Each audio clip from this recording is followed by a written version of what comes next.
for now, I just really want to commend all the students. Hi, sorry about that. No problem, Anthony. No problem at all.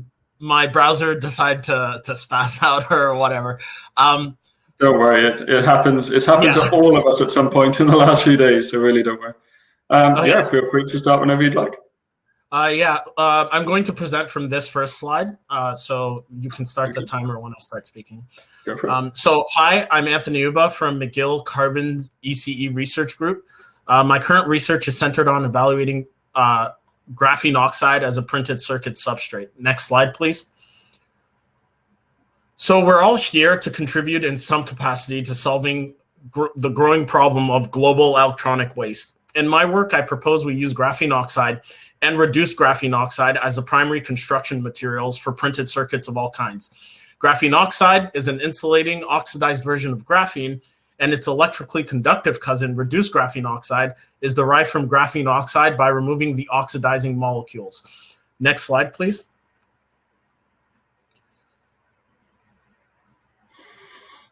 All right, so thus far, we've been able to measure the dielectric loss of flexible graphene oxide wafers by employing printed metallic transmission lines and microwave measurement techniques. We've also shown that by using high-powered excimer lasers, we can directly print conductive reduced graphene oxide traces on graphene oxide wafers. Finally, we've demonstrated that metallized graphene oxide wafers can be recycled by immersing them in hot water, recovering the separated metals and dissociated graphene oxide, both of which can then be reused to fabricate more circuits or in other applications after further treatment.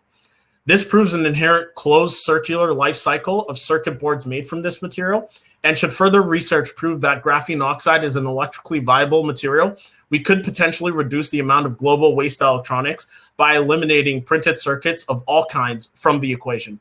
Thank you, and I can take any questions now. Great, thank you very much. That's really exciting work, and I love the demo of showing that it can be disassembled in something as simple as hot water. That does strike me as a bit of a challenge as well, though, in the durability of these circuits. Have you done any kind of testing on how they last in the normal kind of operating conditions? So one of my collaborators on this project is a Montreal company known as Aura that fabricates graphene oxide wafers and has used them in stuff like headphones and speakers. And they've done mechanical measurements. So the sort of mechanical integrity of this thing you should think of is the flexibility of sort of paper plates with also the mechanical integrity. So it's not, at first blush, it appears like a very fragile material, but it can be made to be resilient. That's cool. It looks like a really awesome technology. Thank you very much for presenting it. Thank you.